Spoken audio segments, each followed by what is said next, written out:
You're listening to Masters Decoded podcast series. I'm your host and the chief decoder, Anis Merchant. Through this podcast, I bring in guests who are successful in a different walk of life to decode and map out their careers and journeys with the hope that we gain all our learnings. The world around us is changing exponentially, and how the impact of artificial intelligence, technology, and other socioeconomic factors have either influenced or enhanced my guests' careers. My next guest on today's episode is Deep Thomas. Deep is currently serving as a Group Chief Data and Analytics Officer for Aditya Birla Group. Before this role, Deep was the founder CEO of Tata Insights and Quants, a big data venture for Tata Group of companies. Across the current and the previous role, Deep and his team have been focused on creating a business impact across the group companies and multiple functions. Deep has played various global business leadership roles in the field of data and analytics. In 20 plus years, he has a proven track record in delivering business and P&L growth across multiple sectors and multiple geographies through business transformation and improved decision making, leveraging advanced analytics, big data capabilities, novel processes, and multidisciplinary talent strategies. Deep holds a Bachelor in Engineering from Mumbai University, India, and completed his Masters from the University of Phoenix. Without much further ado, let me get on with it. Hi Deep, welcome to Masters Decoded podcast series. Thanks for taking time out. Thanks, Anil. Thanks for having me here. Super excited. I don't know what you got in store, but I'm game. Okay. Good, and we have a lot of things in store, so we'll go through it and see how it comes out. Just let me know if I'll have a shot at being a radio jockey because I always wanted to be one. So Definitely, just give me a better shot. definitely, we'll take that assessment once we go through this, and I'll give you a score on a 10. Okay.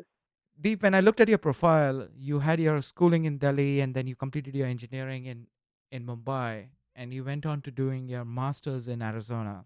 How did that entire journey pan out? Thanks. It's an interesting story. So schooling, I was in Delhi for most of my life. Of course, dad was in central government, so we were in Delhi. Then dad moved to Mumbai, so in engineering in Mumbai. Mm-hmm. But the trip to US was largely triggered because of peer pressure and more so because I didn't want to pursue a career in software programming. Okay. Uh, I got kicked out of campus after my engineering at NLP, which is one of the marquee companies, and like many other management trainings, I was into software programming as well. But I always had the desire to get into marketing, believe it or not. That I wanted to be an MBA in marketing. I also wanted to get into a campus which was good enough, which did not have very high fees. So it just so happened that ASU was giving me, a decent amount of scholarships. So I didn't have a big dent in my pocket, and I went to ASU. I couldn't muster the courage to go to my dad and say, Dad, I need money to pursue MBA. I don't want to do computer science. I don't want to pursue computer science. Oh, So that's the story, and when I look back, I feel that it hasn't been so bad. I think the decision to not do programming hmm. and pursue MBA and then pursue a career in analytics, has turned out decently well. Yeah. And was getting into the analytics as a career choice because your first job at Amex started with analytics and data? Mm. I think that again was super fortunate because Amex had a massive office in Phoenix. Mm-hmm. Again, I got a chance to do a couple of stints with American Express when I was at school because of my friends and other connects. And they just happened to like me and they gave me a job. And it just so happened that the job that they were looking at was to largely look at revenue and cost trade-offs for the direct marketing spend for international business. And there was some programming required, but of course, it was more a quantitative approach towards driving marketing efficiency. And that I would say was my first stint towards soft analytics. I wouldn't call it hardcore analytics. Mm-hmm. But as I moved from one role to the other in American Express, I went into the field of econometrics and statistics. And in a couple of years, I was actually building insurance models and response models and NPV models, for the business for the international market. And Right. that's where I got just hooked onto hooked on to analytics Very interesting. and continued on. Interesting. And that time, analytics was known not known so much as analytics, and definitely a company like Amex was one of the first few companies who less known about that they actually embarked on analytics as financial Very firm than many others in I the think I've seen this technology change every few years, yeah, because when we first started in the 1990s, which is mid 90s when I started this was more a part of the strategy team. Then it was called customer acquisition hmm and relationship management. Then it was called the Amex Economics team. Then it was called decision science team. Then it was called decision capability team. Then from there, when I moved to India, that's when I started realizing that everybody is actually calling analytics and decision management. But up until then, it was largely seen as decision science or decision capabilities or strategy. But the new terminologies that are coming out, but it's the same line and old one. Now with AI as a new terminology, in the Yeah, in the hood of AI, it's still the same. What probably you were doing back in 1990s. Definitely things have evolved, uh, but correct. there are a lot of still things in the name of AI. It's the same old, as they say, the same old wine with a new bottle. True, true. Of course, new techniques have emerged. Your ability to mine the globs of data, to do it with real time, do it with Mm-hmm. speed, with scale, with precision, is far more than what it used to be in the past. With all the emergence of technologies and big data, but I would say that some of these things that we're working on today will also exist in 20 years back. And in fact, as you know, in these financial services has always been has been in the forefront in terms of driving analysis. It's only recently that financial services is being hit because of regulation. Yeah. And way back in 1990s, the kind of stuff that we were doing is what the retailers were doing, in the 2000s and early 2000s. Yeah. Recommended systems was something that we built in early 2000 as American Express. Next best product, collaborative thinking. All these are technologies and techniques that I remember doing it in good old days in Amex, which now the world is swearing by. Yes, I agree. So talking about the Amex career, you spent about 11 years there, and then you decided to come back to India. Was coming back to India always a decision point, or something which you always wanted to do, or it happened by choice? No, we always wanted to. Of course, India is is home for us. We always wanted to come back to India, but I didn't want to do it at at the expense of professional maturity. It just so happened that the timing was good. In fact, it took us 2 years of planning before we actually moved to India. Okay. We've been wanting to move to India since 2006, but we were very sure, both my wife and Lisa and I were very sure that if we have to move back, we'll do that if we balance everything. Yes, the kids were young. My daughter was 5 and my son was 6 months old when we moved back. But there were a number of factors. One, of course, we wanted our kids to get the exposure to India. Mm-hmm. Both my wife and I, we wanted to make sure that we were there with our parents as we were meeting. In fact, that was the number one factor for us to move back. And third, then there was also seeing massive growth in terms of analytics and decision science. And there were a lot of organizations that were looking at scaling it up. And it was the hotbed for talent. In fact, when I was in the American Express, I had my own team at Gurgaon that was working alongside with me for the Asia Pacific market. So, and then later on when I moved to New York, I had another team which was working closely with me at driving the decision and creating globally for Amex. So I wanted to be in India, experiencing how it is to actually be at a captive unit to help drive efficiency improvement and effectiveness of the people. Uh, so that global organizations that are looking at capital units could benefit from it. So there were a number of factors, but yes, it was parents, it was kids, and it was also a good opportunity that came my way when I was looking at moving back to India. And in your almost, I would say, 14 years in financial industry, you've seen a lot and you've done a lot, definitely.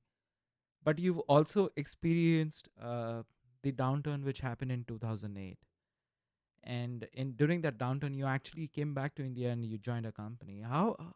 How's that been an experience, specifically working in an industry like, and the companies like Citi and HSBC were really hit hard during that phase as well. How's that That's entire true. In fact, it was quite nightmarish. The 2008 to 2010. Mm-hmm. If you were in financial services, I remember. I was flying from Mexico to US, and I landed in US when the Lehman collapse happened. I landed there, and that's when I came to know about the Lehman collapse. And these are organizations that we used to look up to. We never thought that these organizations could ever fail. So it was a difficult environment for us. Uh, uh, Personally, for me, the opportunity was good because a lot of organizations were looking at driving operational efficiency. They're looking at significantly cutting down costs, re-engineering, and India was seen as a destination to scale the data analytics practice for HSBC. Mm-hmm. In fact, when I came into India with HSBC, I had a team of some 30 to 40 people that was primarily looking at the US HSBC US Bank. And over the course of the next 4.5 years, the team that I was overseeing driving global marketing analytics for HSBC was somewhere around 550 to 600. So that just showed the opportunity that India presented in terms of driving standardization, centralization, innovation, for and globalization, for data analytics practices for a global bank like HSBC. It was a good opportunity, to be honest. Yes, they were tremors, and there were a lot of worrisome evenings and late night calls because of what the bank was going through.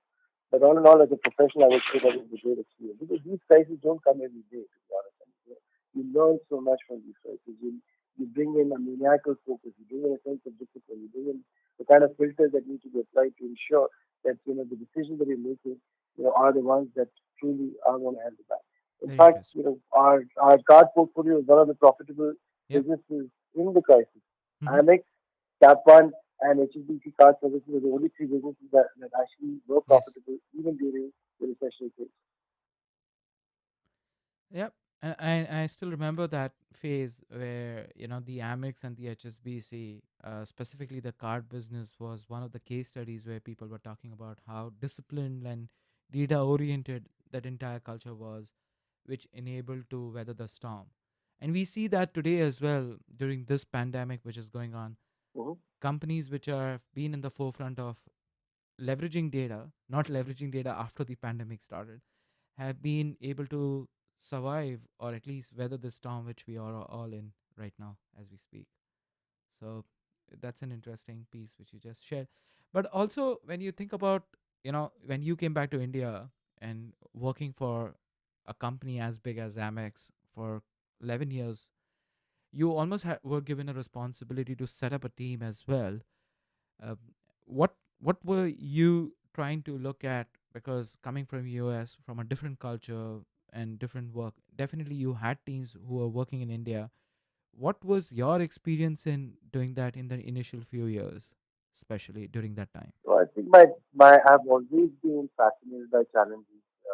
I had an option to come back to India and continue with Amex, and honestly, Amex is an organization that I'm super grateful and thankful to. I am what I am for the organization Mm-hmm. that I've had the exposure to. And Amex actually built me as a professional. I think the blue box values are something uh, that that are still very much a part of me. But the reason to take up HSBC was multiple. Of course, I've largely worked in the cards business when I was in Amex, Mm-hmm. and HSBC's role was beyond cards. It was into retail banking, it was into commercial banking, and if somebody was giving me an option to pay me, whether they're planning to pay me and yet give me an option to learn, I will want to say no to them.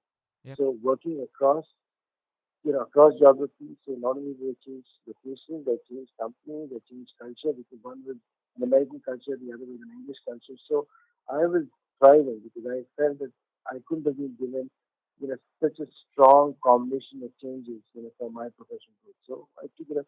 And plus I had to move to Bangalore, which is a city that I'd never ever even visited, in my entire life. So Okay. it was an exciting thing for us, and I said, let's take it. Okay. So you're a man of who loves to go on a path which is completely uncharted. Looks like.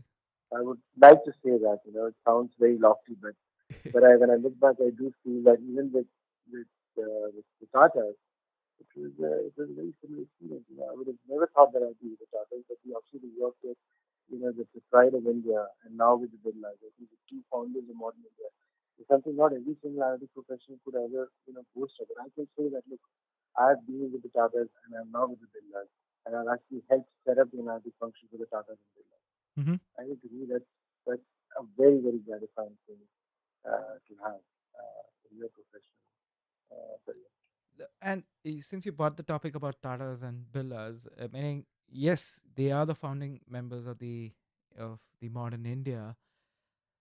I just really like but it's also an company or an industry of itself where they have so many businesses within them. You know, being part of that entire ecosystem and not only making an impact to one company or one industry, you are the role which I understand in both the stints which you've had and the current one as well. You're making an impact across the company or the industry portfolio which both of these companies have. And it requires a big change management philosophy to come in and drive that and drive for leaders who've been successful. It's not that the companies and the groups which the subgroups which are there, they are not successful. Each of the businesses which they run is completely successful.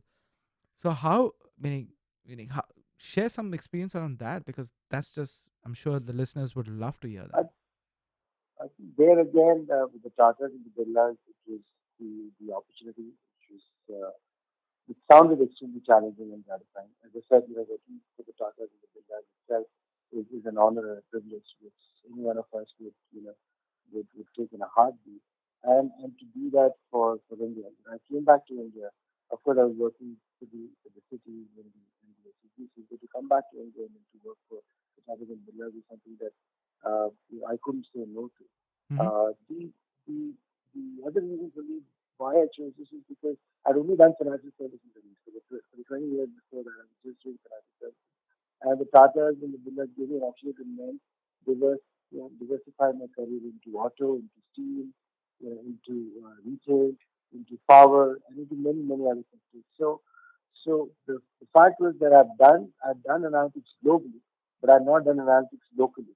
Yep. This was an option for me to actually do it locally, and this was an option for me to spread it across multiple sectors. So yes, it seems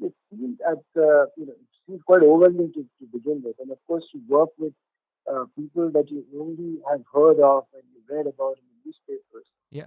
and to get an opportunity to work with them, I would say that it's one of the most gratifying phases of my career. Now, and then I am a part of the Birla Group, and before that, when I was with the Tata, to work with the chairman of the Tata, to work with the chairman of the Birla Group, and to work with stalwarts like Nirmala, with Harish and many other leaders in the Tata has given me immense amount of learning that I don't think any other school or any other professional school would have offered.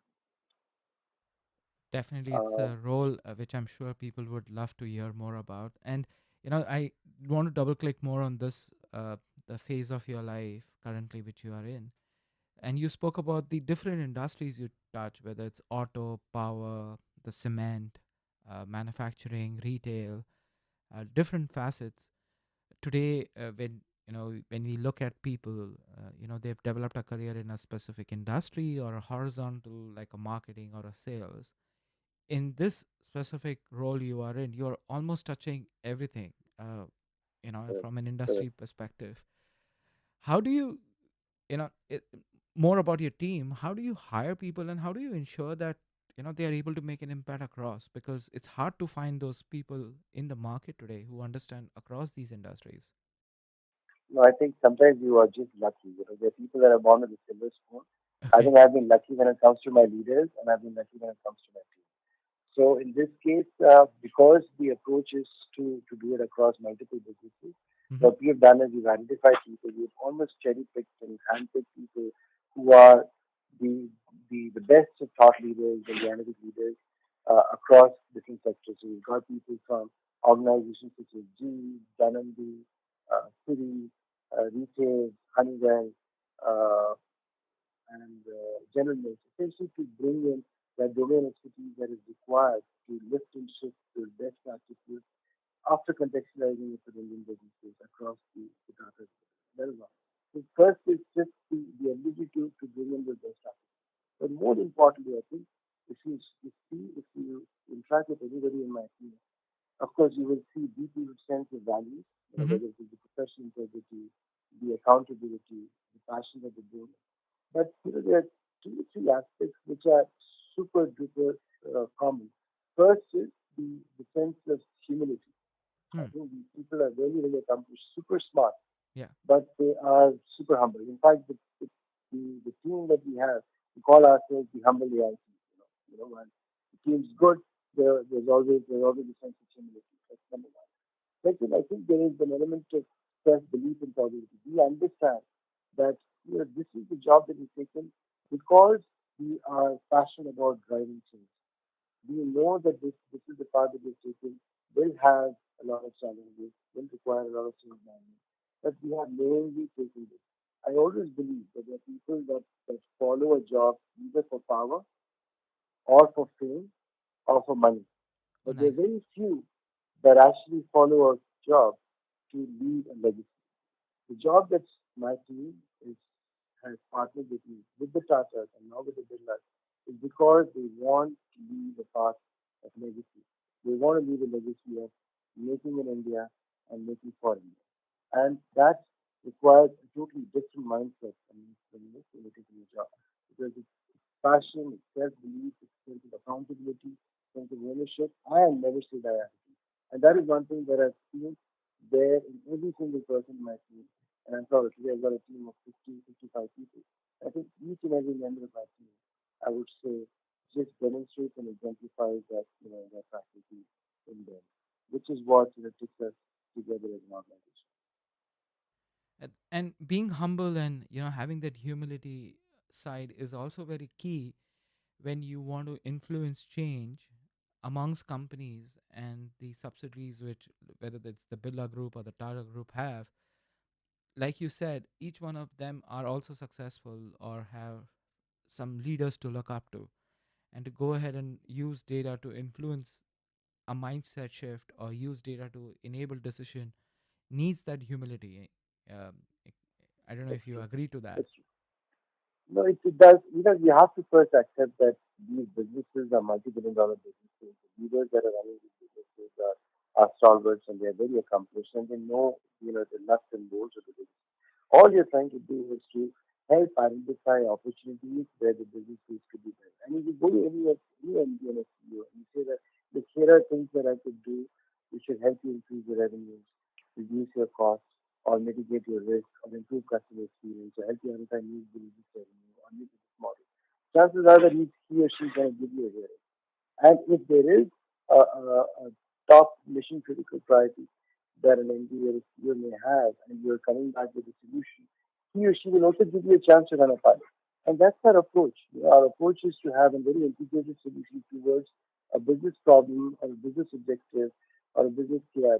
And Hmm. then take small steps. You run a proof of concept, you run a pilot, and make sure that the pilot is done in 6 to 10 weeks because you don't. And these leaders are extremely impatient, like any other person, right? And they want to see the results really quick. Yeah. And we do the pilots, with agility and with precision. And if the pilot is successful, they are the first ones who are going to endorse it, who are going to sponsor it, and who are going to champion it.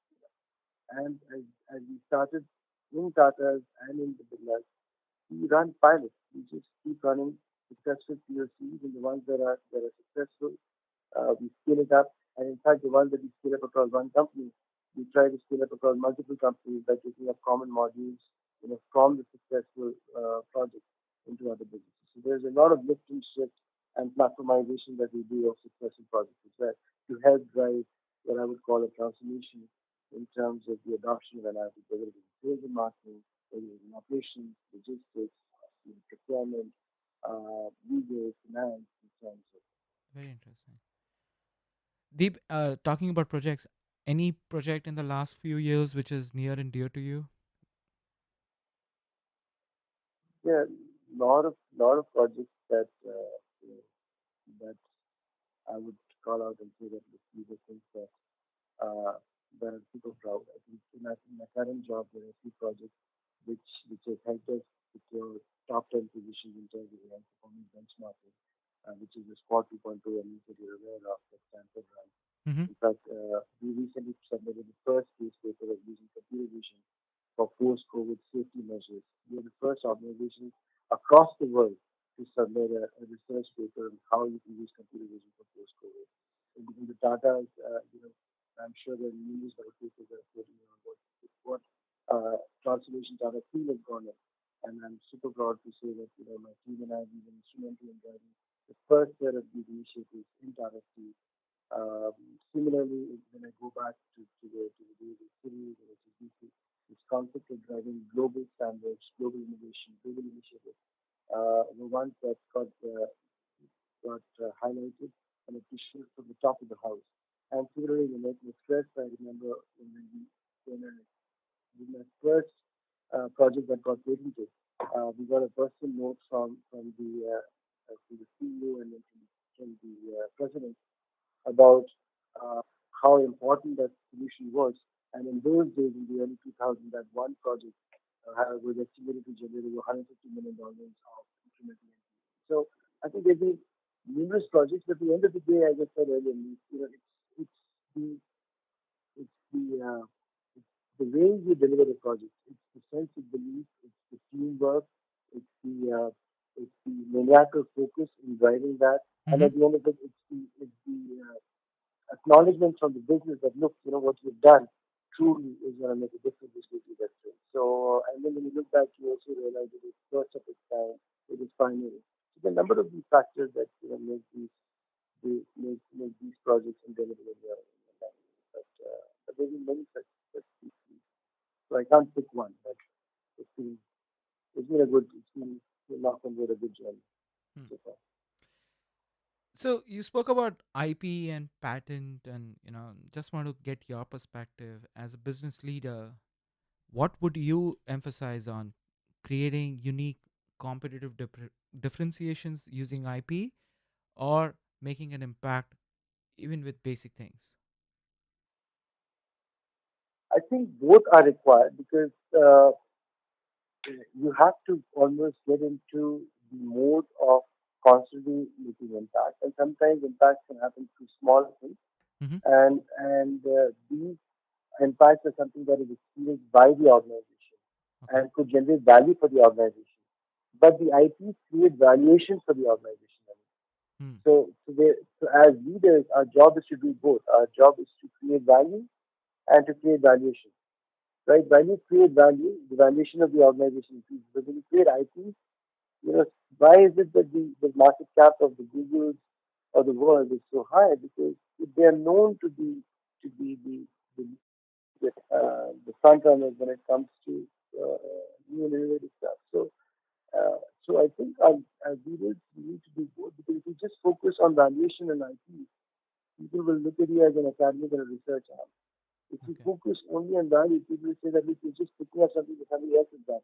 I'm always, I'm always copying and I'm always chasing, somebody else. So you have to have a good balance between the two. And the best would be if you're generating value by bringing in new components of innovation, which can have an inbuilt aspect of valuation, which is much more difficult. But that would be an ideal combination. You know, creating doing projects which may be small in nature, but you're also bringing in new elements of innovation in it. Very interesting. Thanks for sharing that perspective. And just changing gears a little bit. You spoke a little bit about your family, and I'm sure, uh, moving to US, and then from US, you've also changed cities from Phoenix to New York, and then coming back to India. How has family influenced or really enabled where you are today? No, I give all the credit to my wife. I would say that I think marriage and my wife is really more responsible. Okay. I think more gentle. As even though my team would not believe that I'm an extremely compassionate and understanding leader, But I would say that look, I've become a lot more patient, a lot more understanding, and a lot more compassionate as a person. And of course, as I look around and I see my two children, I've got a 17-year-old who's going to go to college next year, and I've got a 12-year-old, someone's going to be a teen. There's so much that I learned from them. Mm-hmm. The ease with which they are, digitally connected, the ease with which they are so plugged into what's going on, uh, and the ease with which they are picking up multiple languages and music. I think I just get mesmerized by how this generation is so much smarter than how we were when we were kids. So I think, and something that I keep saying, that if you have the yearning for learning, which is what I keep telling my kids, and this is what I'm learning from my kids as well, if you keep that yearning for learning, Mm-hmm. you will never need the yearning for learning, Hmm. because the yearning for learning in itself will take care of all the yearning. Very interesting. That's an interesting perspective. And this learning from earning, and I would just say it's been Yearning from learning. okay. YEARN, learning from learning. Okay. The desire for learning should be should be always stronger than the desire for earning. Very interesting. So, you spoke about you getting the uh, perspectives from your children, but has there been any mentor you look up to, or any mentor whom you always go out back to and want to hear more? I have learned so much. In fact, I have learned whatever I am today from my leaders and from my team. My first leader, uh, uh, Sensor, who's a Filipino, is who taught me how to the the write an email. He told me that there's a particular way that you write an email. So I've learned from every single leader of mine, and I've been blessed, as I said earlier, Mm-hmm. that I've had the best of leaders and the best of teams. I've my next leader, who's an Englishman, I learned how to bring in dark humor. My next leader, who I would probably call, you know, mm, actually my mentor, and I learned so much from him in terms of how do you create vision, how do you set an organization, how do you drive partnership, how do you drive collaboration, all on large initiatives. Then in HSBC, I've learned from leaders like Sunil, who I'm again extremely grateful to, and from Tony. Both of them, have given me lessons on how you synthesize and you communicate information to the larger organization. In City, I've learned from the best of leaders, and from journalists specifically who the global strategy on how we bring in strategic thinking. And with the Tatas, right from Mr. Saurabh Mistry and Linda and many other leaders that I've worked with. There's so much that I've learned in terms of bringing in razor sharp focus towards driving business performance. As a CEO, there was a lot that I had to perform, which Mm-hmm. so there's again a lot of things that I've learned from these leaders. And very recently now here with my current leader, I'm learning the softer aspects of analytics, the right side, how the right side of the brain should help drive more conscious decisions in terms of driving analytics. So, to be honest, and I can go on in terms of the people that I've worked with, that I've learned so much, in my teams and my subordinates. And you always learn from the people around you, whether it is the behaviors, whether it is their style, or a particular ability that they have, which mesmerizes you. So I'm super grateful. I am what I am as as as what my leaders have taught me, and they say that you are a reflection of your leaders. Yep. So if I am today where I am, it is largely because of leaders that have been kind enough to teach me softer aspects of how to be a good leader. And on that note, Deep, it's been almost 23 years you're working. If I give you a time machine and say, Deep, you have an option to go back and probably relive the entire 23 years, but you have an opportunity to also reduce it, would you live the entire 23 years the way it has been, or would you probably try to live it in the half amount of time? And when I say live, like probably reach the destination which you are in, and probably half the time, or What would your decision be? No, I think the 23 plus years that life has given you, the professional life has given you, is quite exciting. I think there's never been a dull moment. Okay. There's been, there's, it's, there's been new things that have picked up, there's been new challenges that have taken. As I said earlier, the road from NLP to Amex was night and day, and then from Amex to HSBC was super different, and then from HSBC to Citi was again a different cup of tea, and then to the top as another builder. So I would say every single facet of these 23 years is a book in itself. And it's a book of experiences which I would never let go of, because it's the experiences that makes you an individual, and that today is the reason of where I am, because it's not for these experiences, it's not for these learnings, I wouldn't be where I am.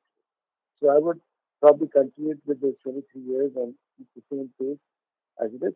Perhaps I will make smarter decisions, because in the Okay. 23 years, I'm sure I made a lot of bad decisions. But when I look back, if I get the same 23 years, I would probably go back to my leader saying that, look, this time around, we see Deep 2.0. Hmm. On that note, Deep, it's been great having you on the show. Thank you for being completely transparent and being open about everything which we had a discussion about. Really appreciate you taking time out from your busy schedule.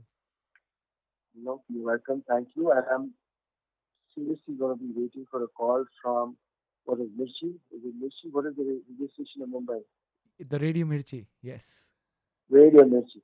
I'm hoping that I'll get a call from Radio Mirchi to be an RJ for at least an hour slot on the weekend. Definitely, I'm sure they would be looking to get your perspective on what you're doing and what your background has been. And you should probably pick it up. Not just appear on the show, probably do your own show. All right. But thanks again. Thank you, Anis. All the best to you as well. It was Th- wonderful talking to you. Likewise, Deep. Thanks a lot. Thanks. Take care. Bye bye.